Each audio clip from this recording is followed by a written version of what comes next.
and welcome to the Glacially Musical Podcast. I am leaning towards the camera because I don't have my mouse.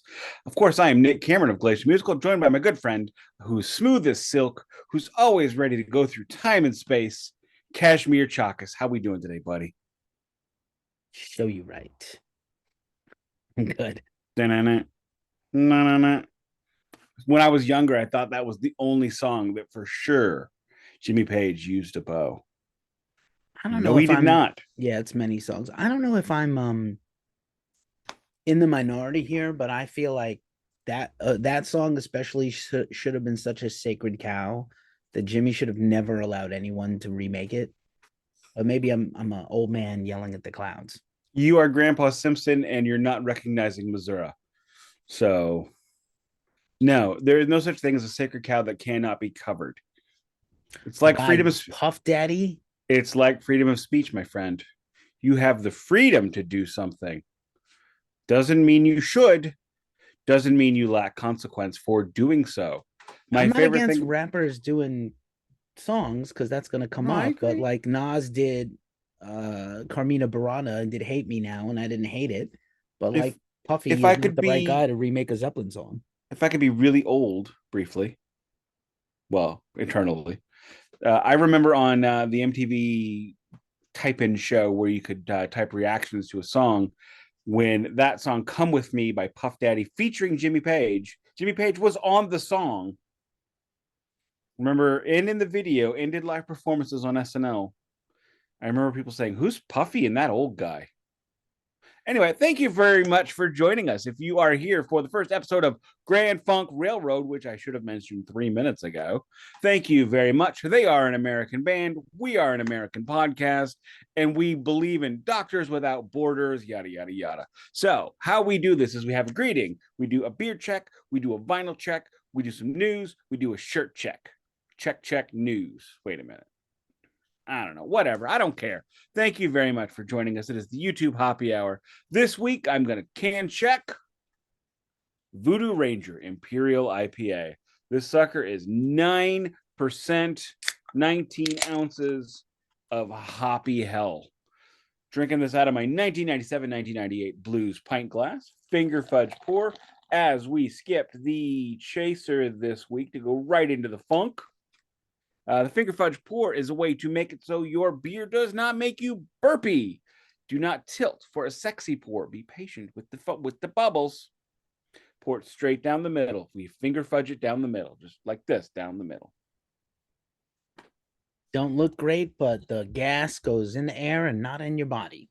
If you're a little patient, you're not burpy. I once had to burp out an IPA that I stupidly smashed. It wasn't my fault. I was drunk and I didn't want to let it go.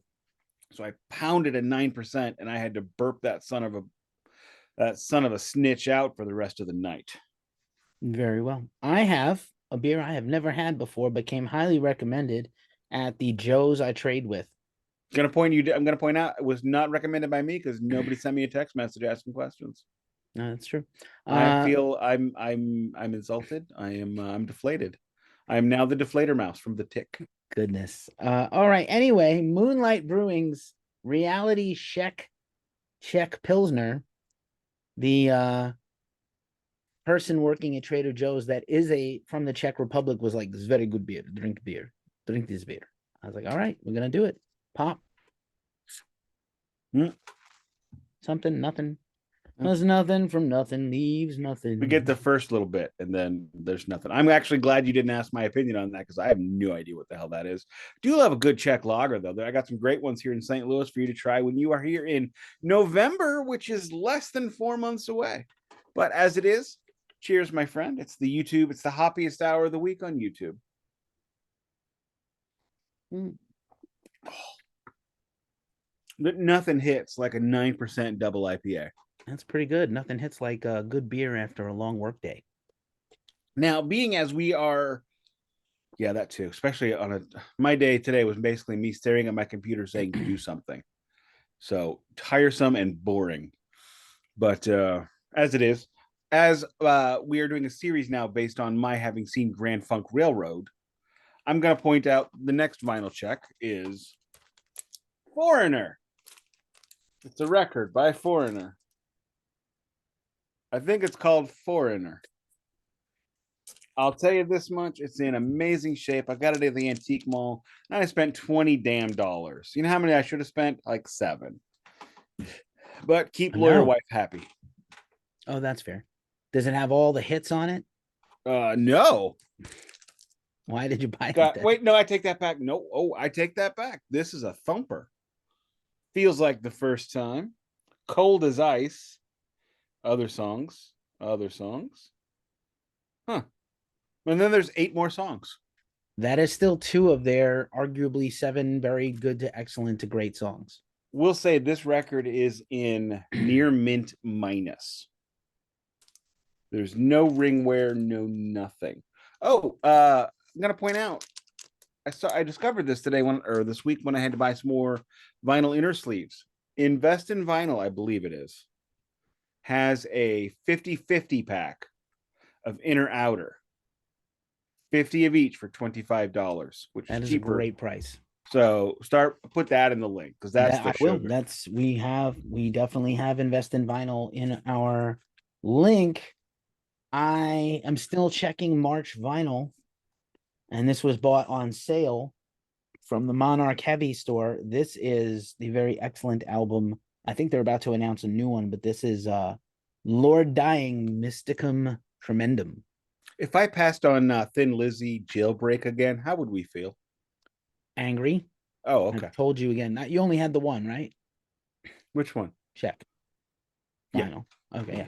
So Lord Dying. Don't know if you're familiar with them. Stoner Doom I'm band. not. I'm not. They're I would really like to be good. though. It sounds like Stoner Doom band from Portland. They couldn't get Roger Dean to draw this, so they found somebody that does Roger Dean stuff. I think they succeeded. That looks like some classic 1970s, like even space their rock logo coverage. looks like the old Yes logo. It looks like Spirit to me. Oh, could be. We've got the gatefold. Look at the entirety of this thing. OMG, this is gorgeous. I don't even like gatefolds, and I dig that. Now, well, it's on 2 vinyl, so it needed the gatefold, not the gatefold for the one. And then I will just show one of the 2 identical matching beauteous things. Look at this guy. You know, a lot of people like poo-poo colored vinyl, but you know what? You can eat your own butt. If it looks cool, it looks cool. And That is my favorite new expression of yours. You can eat your own butt. I mean, does that not sound like the most undignified thing you could do? Any way you picture it, whether it's, you know, eating your butt in an Anthony Kiedis kind of way, it's like, but you got to get your face down in there like a dog, or if you are served on a plate a steak made from your own butt. Nick and I have a new goal where we're gonna just try to find a way to have him embarrass himself every episode going forward in the future of the podcast. But realistically, he doesn't need any help at all. Yes, I do, because I don't get embarrassed. Okay. I don't. I don't feel shame. No, you know that episode. You've not watched Human Resources on Netflix, and you don't have the shame monster. No, I haven't watched Human Resources. I watched the original show, Big Mouth. It's starting to get too weird for me. The Shame Demon. The Shame Demon. No, it's the Shame Wizard. Shame Wizard. It's Peter Thewels, the British actor. Yeah, who, is like he's spectacular as the Shame Wizard. He is the best thing about the show, except for the hormone monsters and the actual. That's where finger-fudge comes from. The humans are garbage on that show, by the way. They're all terrible. All humans are garbage. Children, especially teens. I'm sorry, you interrupted me, and I was going somewhere. Oh, King of the Hill. Were you? It's like there's the episode of King of the Hill where Peggy teaches sex education, right? Oh God. And Luann is helping her say the words because she can't say penis. And so Peggy looks at her and says to Luann, "What's it like to not have shame? Is it a good feeling?" Yes, it's an awesome feeling because I love me. So, all right. So we got beer check, we got vinyl check. My shirt check this week is Barishi, which I may have had some problems with some associates of theirs, but Barishi themselves, we've talked about it. I'm not throwing it out there. I think that band in question, I got pitched something about them, so I have to run that by you. I'll save my news item. Really? Yeah, I'll No, we're have to. not. I haven't gotten a news yet. I'll save my news. sure Well, I'll say I checking have it. a news item that's related to Barishi. I don't have a fancy shirt on today. I just came from hanging out with a friend, and I'm just wearing a good old my green flannel that I Oh, love. apparently it was a friend that's not that cool. You couldn't even put on a cool T-shirt. It's Well, I just, mean, like I have like a oh, smacks of effort. I know. sweaty undershirt under this, so I put on a fresh shirt on top, so I'm not gross. No, you don't have There's a lot considerations for to your friends. unpack there, and I don't have that kind of time because I I got to just start sat watching. here all day working on a search marketing deck for my boss, marinating in my own man goo, and I just felt like I needed at least a clean top if the bottom was going to be grungy. Now that you have a full description, I'm sorry. Who's embarrassing whom this weekend? not me. I don't Okay, fair have that enough. problem. Um, Oh news Jesus, check.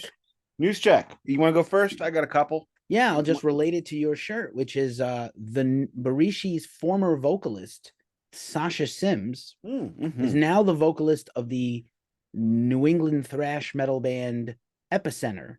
Okay, I'm interested. And they He have a is an brand. amazing He vocalist. is not only an amazing vocalist, he's an incredible performer live. Does backflips on tiny stages. Backflips on this tiny stages.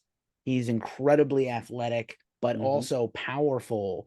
He owns the stage. His command and stage presence Yeah, he's like equals his athleticism that he's like trying the to show dudes off. in Abysmal Dawn. He's that small, and but what comes out of him is that big.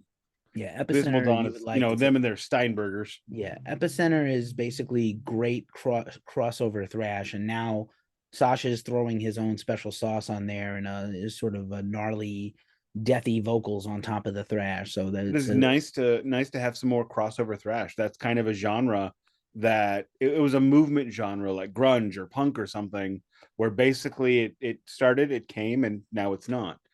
The way I think it was the guys in Snafu told me, because I would describe them as crossover thrash. Lead singer described it as, when you start, you're punk, and then you learn how to play your guitar, and then you're metal. that is the greatest definition of. I also like to call the genre pizza thrash for the newer bands, not DRI and early COC and stuff like that. Pizza thrash. But anyway, so that's that. Their new EP Flood from Epicenter is out now. You can get it on Bandcamp, perhaps. I will link it in the description. They're awesome. I've got some Iron Maiden news this week, metal and beer news, actually. First one is Senjutsu has received yet another certification, a gold record in the United Kingdom, which is 100,000 units sold. Think about, and it's got other certifications all over Europe and I think Australia, the Czech Republic. Most of these are not giant numbers, but consider when Metallica released Through the Never soundtrack back in what, 2010 ish, something like that. It was considered to be a success, even though the movie was a failure, because the soundtrack sold 75,000 copies total. Because that's where we are now. And Iron Maiden has sold probably, I don't know what the US sales figures are, but at least 500,000 of Senjutsu worldwide. So there you go. That's enough to make up. That's enough to make it profitable and keep moving. So good work, everyone who has purchased Senjutsu. Keefy, as he bought one and returned one and got another one, and then returned that and got another one, is responsible for like 5 copies. Surely I'm responsible for 5 copies. Congratulations, Keefy. Thank you very much. We covered that tour like the day before they got that gold record. We covered the Manchester show. If you want to read that, that's up on Ghost Cult Mag right now. I do not, because I'm waiting for not the St. Louis stop. But they're not doing the but the same live tour album. when they come to America. So you actually could read the review and see the set list. It's not going to be spoiled for you. They're not doing this is the only Future Past tour. The next tour is Senjutsu in America. Not the Senjutsu Future just. Past. They're not gonna do unless I'm mistaken, they are not doing Somewhere in Time in the US because they just did the other tour Legacy. that was also a Legacy of the Beast tour. So they didn't want to come back again and do another greatest hits tour. But this is the greatest. I've seen the set list. I don't remember it, but I remember reading it going, oh my God, thank you, Iron Maiden, for really changing this up, because really changed. Edward the Great is in there, like people are freaking out. And things like the Trooper, I not meant to be a factual statement, but things like the Trooper, and they have songs that big that are not in the set list. And Wasted you know what? Years not in the set list. and that's fine. I Yeah. have wasted years on every single goddamn Iron Maiden live album. Take a break from it, yeah. And Book of Souls didn't have Hallowed Be Thy Name. Oh my God, not Hallowed Be Thy Name. I'll just have to listen to every other goddamn record that they did live. I have a brief second news item, if you'll permit me, and I will keep it brief. Go. So I don't know if you saw the news. We've talked before on the show about the Power Trip Festival, and I mentioned just recently it was not selling tickets. The town, Golden Voice, some of the bands, people are baffled as to why a $1,000 weekend concert with only 5 or 6 bands is not sold out yet.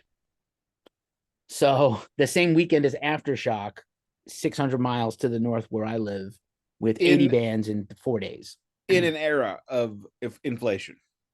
In this terrible era of inflation, they're confused why hipster kids don't want to see Iron Maiden, Guns N' Roses in them. So Ozzy on Monday pulls out a Power Trip Festival, which, gotta say, kind of predicted it. I love the guy. His excuse or his reasoning is, I'm not up to performing. The show is months away, and for my first show in 5 years, it can't be crap. Ben Bishop tried a minor league stint with the Texas Stars. He got blown out, and he looked in the mirror and he said, I'm done. I'm going to take next year's money too, but I'm done. Ozzy, I love you. And this goes out to all of our aging rock star heroes or former heroes. Look, if you're in your 70s, don't force it. Just have some time with your family. The meter is running. Enjoy the money, especially if you're Ozzy and you have just untold riches. Do whatever you want. I know what he wants to do is perform, but just, he swears, by the way, that he will be back on stage in the summer of 2024 for that tour. I don't see how, but he swears he's going to. Look, honestly, again, I love you. And because I love you, I'm telling you, wave the flag, enjoy your life, have 10, 15 great golden years. You have earned it. You are never going to do anything to match what you've already done. I agree. Listening to talk radio today, sports talk radio, talking about hockey players like Ryan O'Reilly. Father Time is undefeated. Death has never lost. It's completely undefeated. It's like the 27 Yankees or the Celtics back in the day, unbeatable. Ozzy replaced the next day at Power Trip Festival. He said, friends of mine will be replacing me, and they're awesome. He's not wrong. Judas Priest is now the replacement for Ozzy at Power Trip Fest. I still don't think this festival is worth $1,000. No, I mean, love Judas Priest. One, I think we got to address the white elephant in the room here. This is not Judas Priest. Judas Priest has now moved into the what passes for territory. Oh, I don't think that's fair. There's a bass player and a singer. Firepower was incredible. No, great record. I'm not saying it's not, but I disagree. I think Scott Travis is the best drummer to ever play in Priest. He's been in the band 30 plus years. Painkiller is a classic. His drumming is on it. I'm sorry. And listen, Glenn has Parkinson's disease. I know. I get that. I don't care about KK at all being not in it. It's his fault he's not in the band. But KK's Priest has some great solos. They do, and they just played their very first show. Yeah, not great songs, but great solos. They'll get there. I've got it. I mean, I have the album. And they'll get there. Ripper's You know what record I really liked? A Jugulator.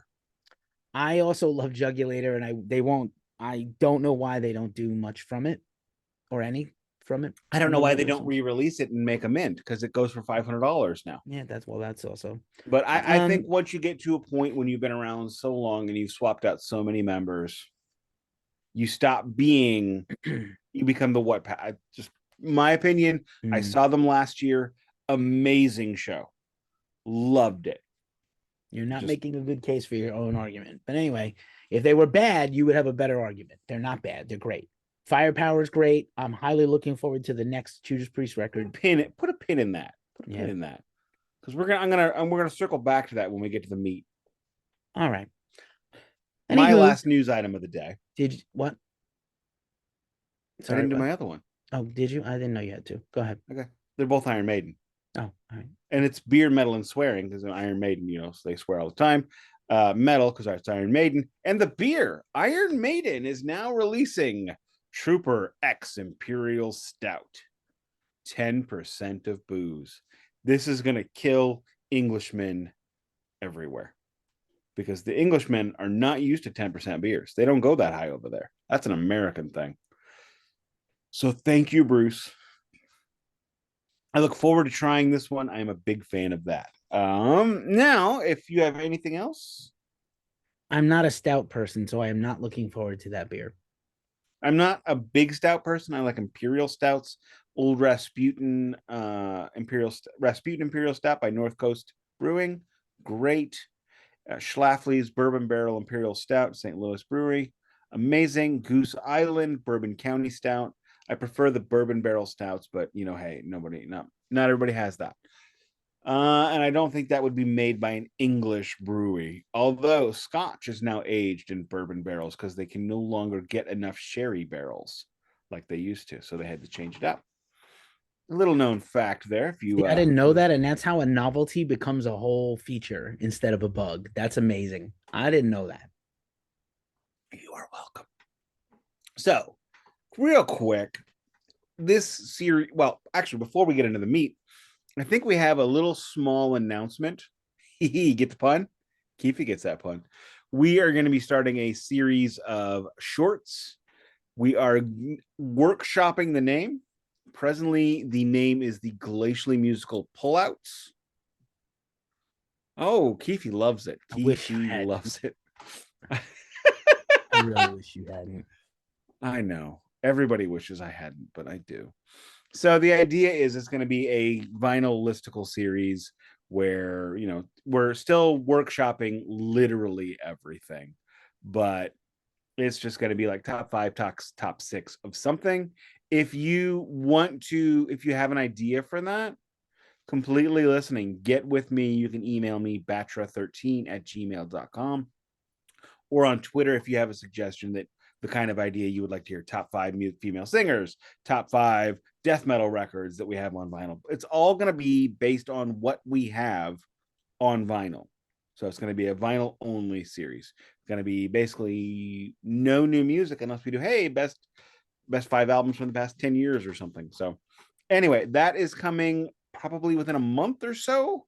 We're still working through everything. So that is that. The departments are taken care of. We are now going to sit down at the table. The steak with the crisscross grill marks is plopped down. You got the risotto. You got your beer. We're ready to go. What are we talking about? Grand Funk Railroad. Now, this story starts for me because this is a personal story about Nick. About 2 or 3, 5, 6, I don't know, a number of months ago, we're in our living room watching YouTube videos, having a good old time as we sometimes do. The whole Cameron family, clan Cameron, as it were. And Grand Funk Railroad comes up. And when I think of Grand Funk Railroad, immediately my brain goes to Grand Funk Railroad, the wild shirtless lyrics of Mark Farner? The rambling bass of Mel Shocker? Is it like the competent drumming of Don Brewer? Mel Brewer? Don Brewer. Yeah, the competent drumming of Don Brewer. Immediately, the Simpsons episode of Hullabalooza. Never been a fan. Nobody in my house has ever really mentioned the phrase Grand Funk Railroad because, okay. All of a sudden, my wife goes, "Oh my God, I love them. I love all their things. I blah blah." And me and the kid are both. I'm sorry, what? I don't know if I guess that's the kind of thing you can drop later. It doesn't have to be. That's not a deal breaker necessarily because they're fine, but all of a sudden I'm like, oh yeah, they're coming to town, and we've missed them like 8 or 9 times. They're coming to town. Well, I'm like, well, what passes for Grand Funk is coming to town? Oh, so I look at it. Oh, there's 2 guys left of the 3. That's reasonable. Where's it go? Okay, so we ended up going. We were supposed to get I was supposed to get a fancy steak dinner out of the deal, but I had to spend like hundreds of dollars on getting an air conditioner fixed. Kind of ruined fancy steak dinner, which kind of sucks for this guy. But anyway, Bruce Kulick, friend of the show, if he'd ever listened or been on, uh, it is now playing in Grand Funk Railroad. So there's something there for me to go. I love Bruce Kulick. And during the entire show, I'm like whispering to my wife, oh, yeah, I've got him on I've got records of his at home with no less than 4 separate projects. She's like, really? Yes, including Michael Bolton. She looked at me, what? Yeah, it's yacht rock. We shouldn't listen to it. But, I've got Blackjack. I've got Bruce Kulick. I've got obviously Kiss. I've got Union. I mean, I love Bruce Kulick. So it was nice to see him play, and he got to do a solo a couple of times. So it was nice. But the whole time I'm like going, come on, Bruce, unleash the beast. Unleash, because he never did. He was playing at that level, because if Bruce Kulick unleashes the beast with Grand Funk Railroad, it ain't the same ballpark. It ain't the same league. It ain't the same goddamn sport as what they're doing. He is so much. I mean, he's probably top 50 technically gifted players in the entire world. Songwriter, no. Performer, no. Player, yes. You are what you are. Also, the former lead singer of 38 Special is now singing for them. So they did a 38 Special cover. But all in all, it was a fun night out in a small venue in a casino. If you ever have the chance to see a casino show, I totally recommend it, because the band is happy because they're getting paid 3 times as much as they're going to get in a club. 2, it's a much smaller room. No matter where you sit, you are less than 200 feet from their face. So great venues. And, they work hard to make you forget that you're giving them money for literally pushing a button. You put the money in, you push a button, get nothing, and you push the button and get nothing. That's their business plan.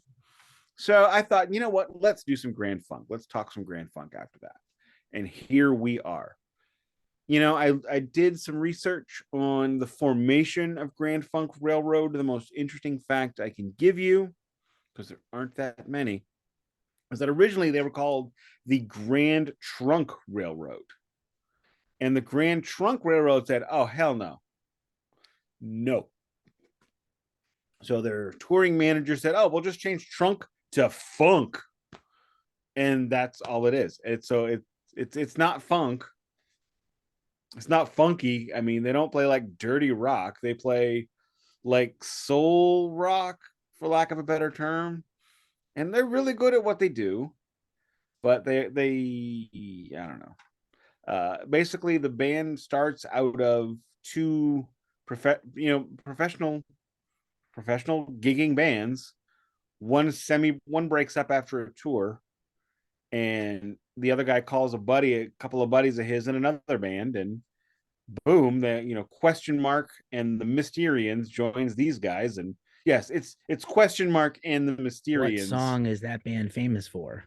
Trivia question. I don't know. The Oneaters. I mean, it's as dumb as the Oneaters. Question Mark and the Mysterians, if I'm not mistaken, is famous for Wooly Bully. No. Is it not? Go look it up. It's either that one or the one-eyed, one-horned, flying purple people eaters. It's a novelty song. Okay. And Mel was the bassist of Question Mark and the Mysterians, and he didn't want to. I know it's not Wooly Bully, because I remember seeing. Yeah, that's Sam Sham and the Pharaohs. Sam Sham and the okay. Okay, so I think Flying Purple People Eater is too. Yeah, it's possible. Just for the record, I have both of those on vinyl. I bet you do. I knew you would. I have one of them on vinyl. I bet you can't guess which. No, I apologize. I do not have the second one. That is Sheb Wooly, which is irony, because the first one's Wooly Bully, not done by Sheb. Anyway, so either way, there is. I have a question. I have a brief question for you about your show going experience. I think this is important. Feel free. Did you find yourself not? I don't know if you boned up and did your homework on Grand Funk before the show. I don't think so. I did not. Did you find yourself resonating and knowing more songs than you thought you would. Because I think this is that kind of band. Yeah, yes. I didn't But realize they made this, that, and the other thing. That's this band. yes, not in that kind of a way. More of a race memory kind of way. It's Can you clarify what that means? like something, excuse me, something that's deep in your personal ancestral history. Not like, oh, this song, I know that song. Like, oh, this feels right. This feels familiar, kind of thing. That's the best way I can put it. Okay. Not quite what I I'm was expecting, but okay. I'm certain I have heard every single song on the radio that they played. They played 14 tracks. They did not dig deep. It was a great show, but in all honesty, they have been playing this set list probably for 5 or 6 years. Forever. Yeah. So just really quick, what I know about Grand Funk, they are more popular than you think because they were popular to the generation right before you and me. They're literally Correct. predate Kiss, pre just about peers with Zeppelin. They are one of the first waves of American rock bands. They were meant to be America's answer to Cream.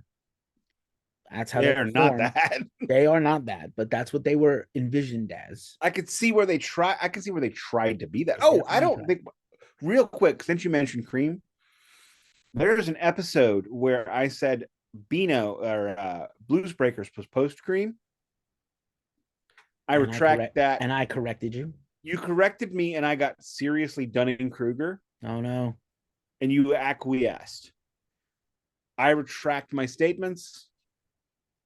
Blues Breakers was before Cream. That's okay. I got Temple of the Dog and Pearl Jam transposed last week and totally got whatever. I don't care. Temple of the Dog and Pearl Jam suck. Oh, you are gonna get it when I see you, bro. Said it. I'm gonna kneecap you like. All right, you know what? Kerrigan. You know what? Just for that, I'm gonna lie to you about which record stores are great. Good, do that. What? You can do that. That's fine. I'll do that. As long as I get a Steve Ewing dog and some kind of beer, local beer, I'm good. Oh, I get. Well, you can do that in the same place. It's Steve's Hot Dogs. Right. He's got that and the dogs. Okay. Cheers. So I would say, like, what you don't realize, everyone knows Grand Funk for that one song, and we are going to do that one album with that one song. Everybody knows. We're not there yet. Not today. No, but what I'm going to say is they had a million seller out of the gate.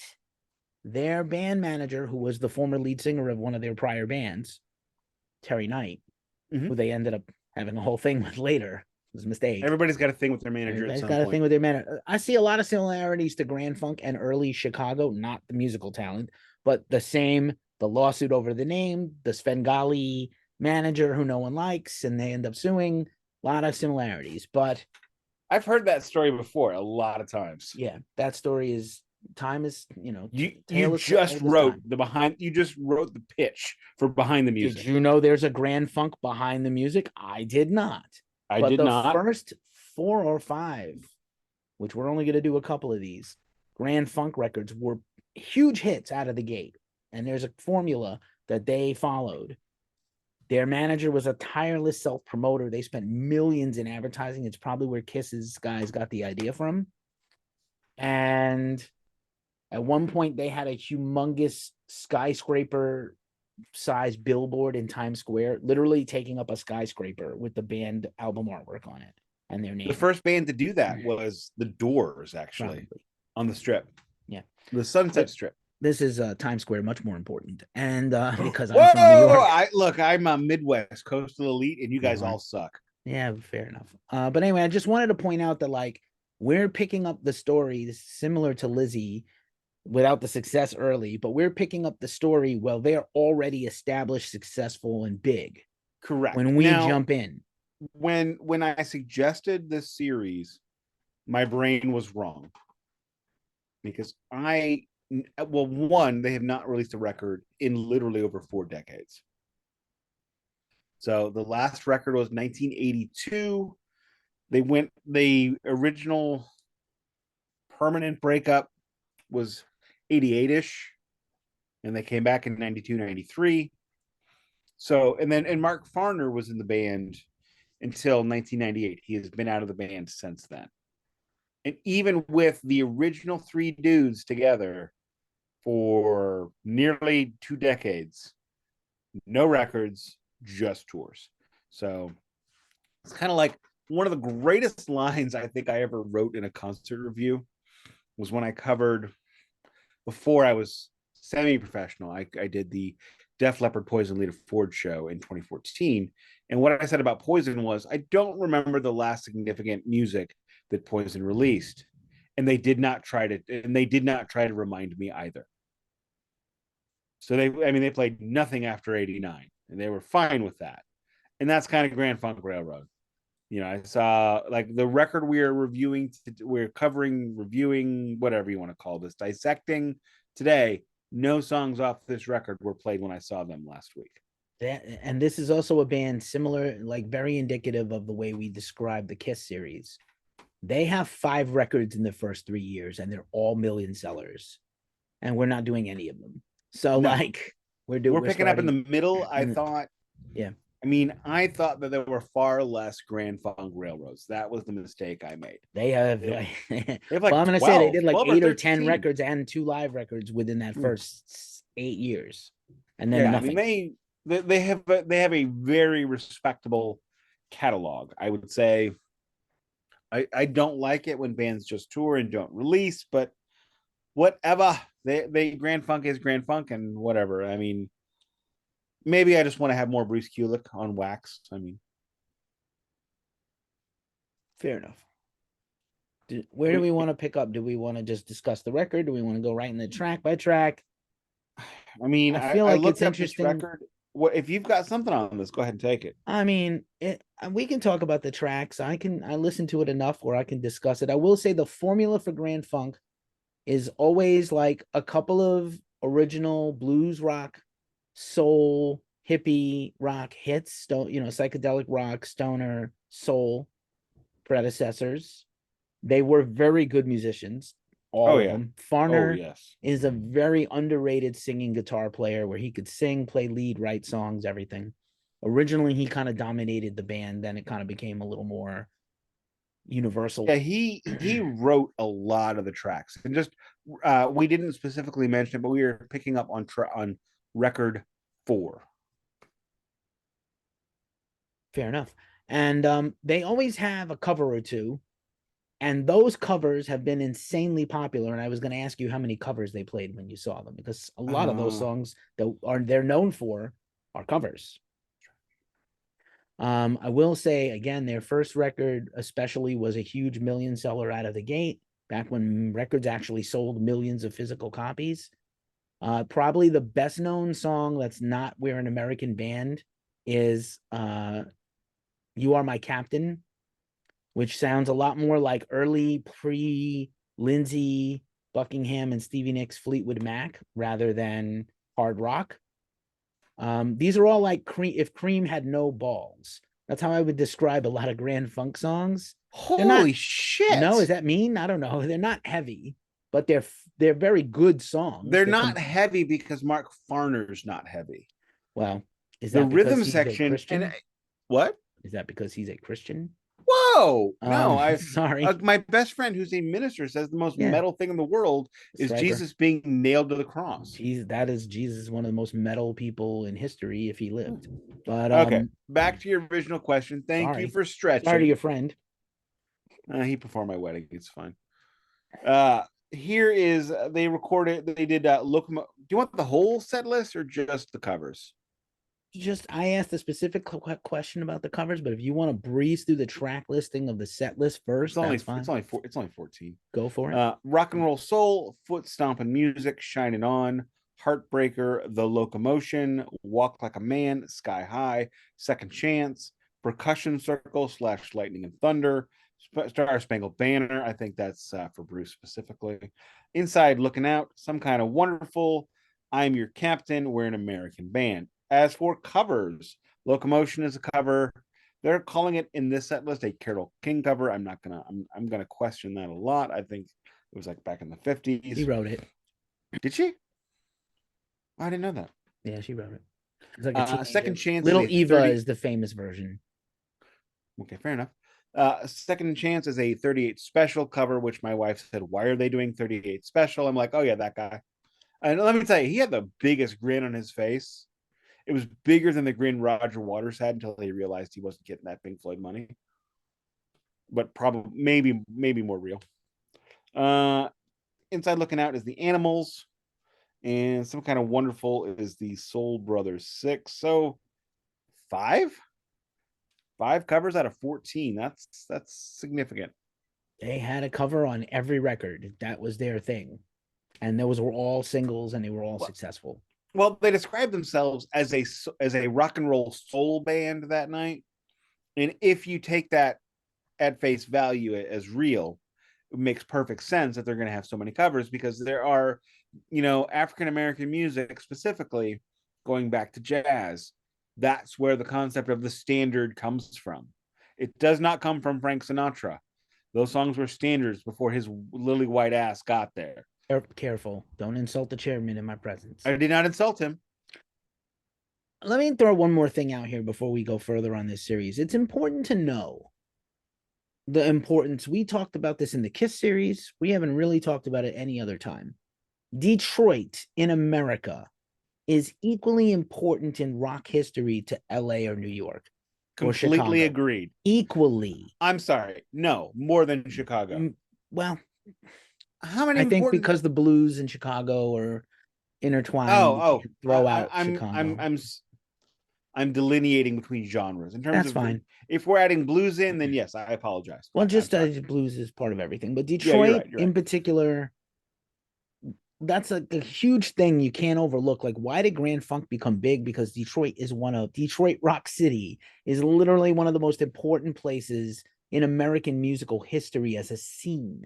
And Where so did they were Stillwater come from? The Yeah, fictional band Stillwater. from Troy, Michigan, which is right next to Flint and Detroit. Stillwater.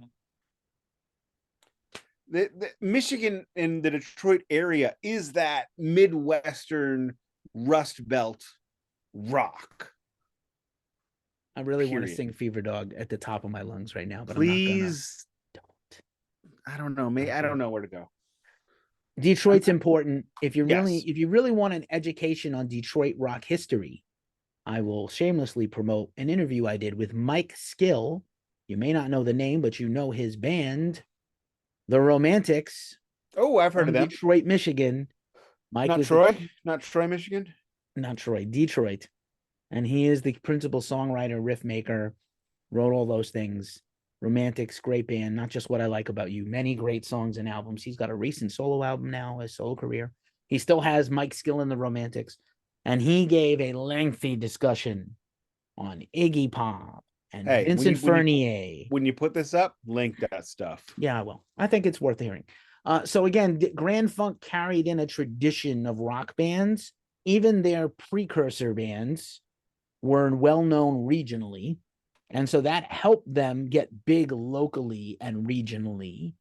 And again, that's why they have several million sellers out of the gate. So they had kind of their career in segments. Mm-hmm. And so, very typical of many bands these days, just a band that's 50 years old cannot possibly have original members. And that guy, by the way, like when you say the singer of 38 Special, he's like the third or fourth singer of 38 Special. He's not Johnny Van Zant, who is in Lynyrd Skynyrd, the little brother Van Zant, who was the founder of 38 Special. So, like, Johnny Van Zant was the founder of 38 Special? That is correct, yes. Oh my God, that makes so much sense. It makes total sense. Lynyrd Skynyrd has a song about 38 Specials. Holy hell, I had no idea. I think it's all right. You know what? Night Special, but anyway, same diff. Before we move into the track by track, I want to throw out one last thing, and I alluded to this earlier by completely stating it. At this time, we are looking at the first wave of American rock. Now, a lot of people get mad at me when I point out that rock and roll and rock are not the same thing. They are different genres. They are different eras. So jazz becomes blues, becomes rock and roll, becomes English blues, becomes English invasion, becomes American rock. That's in the Doors were probably the first American real rock band. And their first record is 1967. As the Doors are now falling on their face in a wave of drug addiction, Grand Funk comes in. And I mean, keeping in mind, and one of the things I've talked about on the Department of Mental Antiquities podcast over and over is rock music has been such an English concept in our brain in America that you can't have a fictional story about a rock band like Stillwater without an Englishman being present. Dick, the road manager. You sound like you're from London. Anyway, In that's not that movie. Futurama, when they talk about Fry's nephew's rock band, they came in, right, and he grabbed his guitar, and I said, "You just recorded your first number one." And it's always, there's some level of Englishness. And here we are at this point starting to take it. Aerosmith comes later. So in the How about vicinity Vesuvius from Cleveland when they lip synced and the lip sync machine broke and they were like, "Go back to Cleveland, Cleveland." They're not British; they're from Cleveland. I didn't watch that. You know the reference, The Rocker with Rainn Wilson and Christina Applegate? No, but I'm interested now. You should be. We should watch it together. Fair enough. So, you know, you have the Doors being the first big rock band, Jefferson Airplane, Starship, whatever the hell they were. And then, you know, you have Grand Funk. Grand Funk is in the first wave of American rock, moving into hard rock. ZZ Top. So, ZZ Top, yes. So, American rock changes out of American white blues into a new thing. The Doors love the blues. Grand Funk love the blues. ZZ Top obviously love the blues. So here we have the burgeoning genre. It's not a scene because it's the country. So within 5 years, Aerosmith, The Doors, Alice Cooper, the band, Grand Funk Railroad. Name another one because I've gone a blank.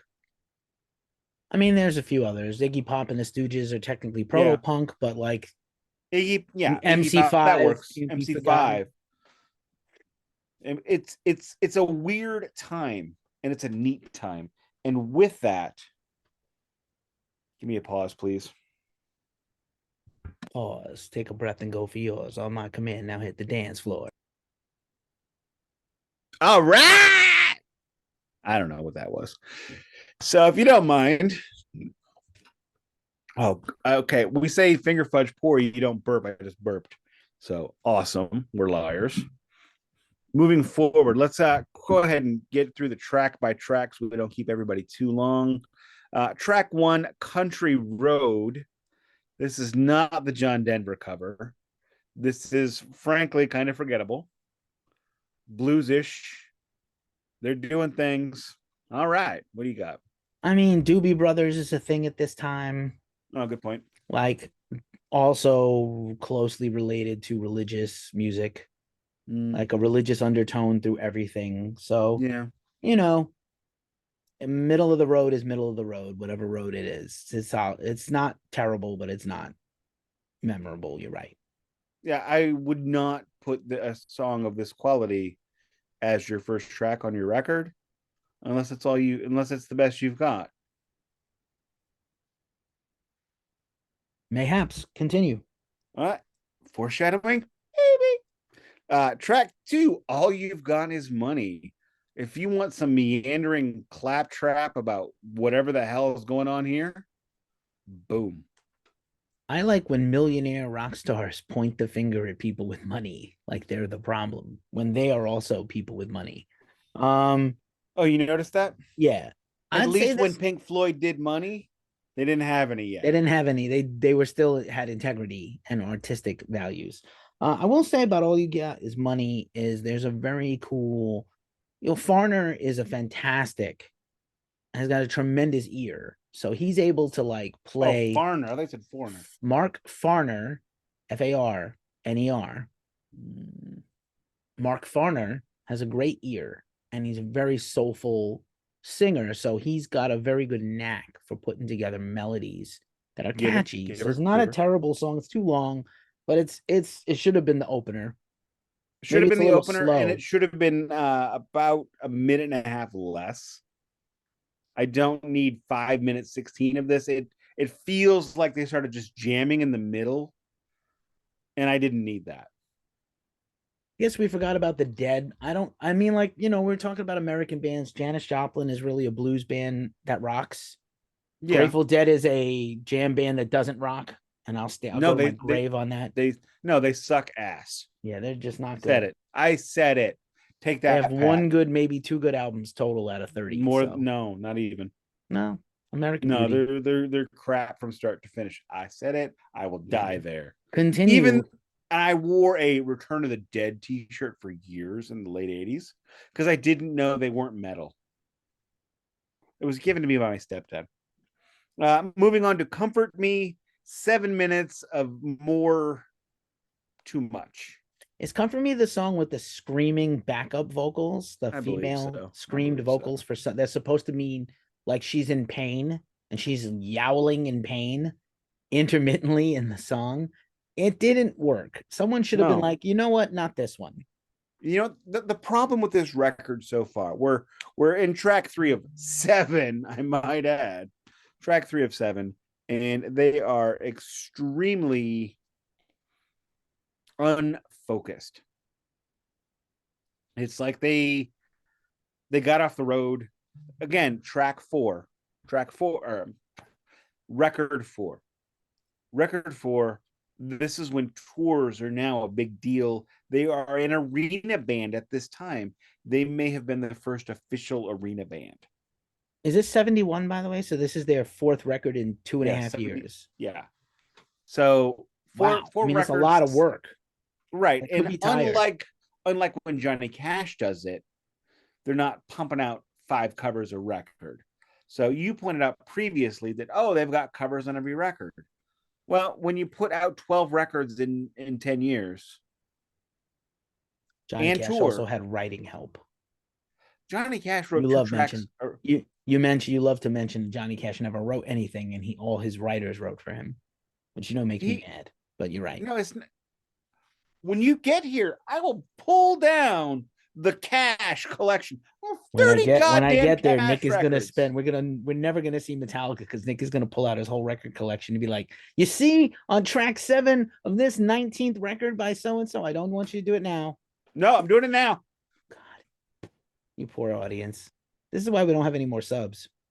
We'll get more subs. Johnny Cash. He didn't write any of it. I know. Let me have my illusions of my fake dad. Please. Some dude like on Twitter got mad at me for pointing this out. I know I was one of them. So I can't open it up, so I'm putting it back. Okay. But he would write 2 to 3 tracks per record. Barely. Of the 40 he put out before 1975. Barely. All right, where are we? Comfort Me. Too long. Not that good. Not that good. Next, Feeling All Right. Dave Mason cover. Not their song. No, completely Dave Mason of Traffic. Is Traffic a rock band? They're kind of a soft, hippie, psychedelic band. Are they the Breakfast in America people? No, I'm not. Are they the dildo people? I don't think so. Who's the dildo people? With Eric Clapton and Ginger Baker and somebody. Maybe. Okay, moving on. Feeling All Right's a good song, and they do a good job covering it. This is already the best song on the album. What a shame. All right. If you wanted to hear rambling, monotonous, boring tracks, I'm going to suggest you flip the record. Because here we go. I Want Freedom. I don't. I wanted freedom from this record at this point. Over 6 minutes. Moving on to I Can Feel Him in the Morning. I don't know what's happening here. Is it hot in here or is it Jesus? I think it's Jesus. I don't think this is going to get you ladies on the road. And that's over 7 minutes. Moving on to Gimme Shelter, which is a Rolling Stones cover, and Spectacular. And over 6 minutes, which is terrible. So without Mary Clayton singing the backup, it's still pretty good. Just going to point out, we started at the wrong spot. That is my fault. I apologize. Well, it'll be over quicker. I mean, I think the first record is inherently interesting, and I highly recommend people. That's called On Time, and I recommend people go check it out because that's how you get like, oh, this is the basis of everything they ever do. They Right. don't evolve like a Led Zeppelin or a ZZ Top where they change dramatically from record to record over time. Nope. And yeah, so like They're ACDC. They have a formula day one, except the difference between them and ACDC is they get better before they go to hell. Whereas ACDC never gets better. you think so? I think so. I They think that's never get unfair. better. They only get worse. I think that's I unfair. mean, I take that. You know what? I apologize. Scott. I'm sorry, Scott? Bon Scott. No. Brian. Brian Oh, Johnson, Brian ACDC. Johnson. Yeah, I mean, like, no, That that's a Bon whole Scott nother. ACDC is Yeah, up. yeah. And then If they Bon get to Scott sang the songs on Back in Black, they would also be great. But like, yeah, completely. Brian doesn't have much else except for like Thunderstruck and Who Made Who. I don't even like Thunderstruck. I know you don't. Yeah, so moving on. Yeah, that I This mean is a that's record that the whole happened. record. I bought this for my wife. The cover features Sure, blame her. I will fight you. The cover features startling amounts of their pubic hair and loincloths. They're in a cave. They're being cavemen. It's And corny. the inner sleeve has like 8x10 glossy photos of them in loincloths, unshaven. And you know what? I need none of this.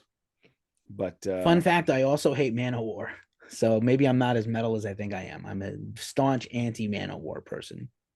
Not saying they don't have some good songs. I just don't. I've touched a booby in my regardless, life, so I don't need Manowar. wow. Okay. Regardless, this is not Incel the musical or Incel the movie. Their music is though. Oh, continue summarizing Grand Funk. We Holy crap. We've yeah, had just like like we're just lava dropping takes. This is like bombs. lava takes this week. Hot takes. If we don't get followers after this, we'll hang it up. All right. Sum up. This record kind of sucks. And I don't need to listen to it again. But we're going to get to some really great stuff next week. And with that, You really I sounded take like you were convincing yourself. maybe, I don't know. With that, I'm going to let you take us out because I'm done. It's definitely my turn. You have been listening to the Glacially Musical Podcast. Thank you. Thank you for being here. If you managed to make it to this episode, you really are a champion. You must really like us because this wasn't Eye of the Tiger. clearly not one of our best albums Best reviewed. one yet. Best episode Best this week. episode. The episode is definitely in the top tier, which is saying something. But Grand Funk, bless their hearts. But bless your heart if you've been here. If you've been here for this whole thing, please give us a follow, a like, a subscribe, a rating on one of your preferred podcast platforms. If you're watching this on YouTube, hit that subscribe button and ding that bell so you get notified whenever we put new stuff out. We really appreciate it. And there's not much else to say. I'm Keefy of GhostCultMag.com here with Nick of Glacial Musical Podcast as always. And it does not play in Peoria, but absolutely Grand Funked it, and they probably put the whole audience to sleep with this lame milquetoast music. Wow. Wow, indeed.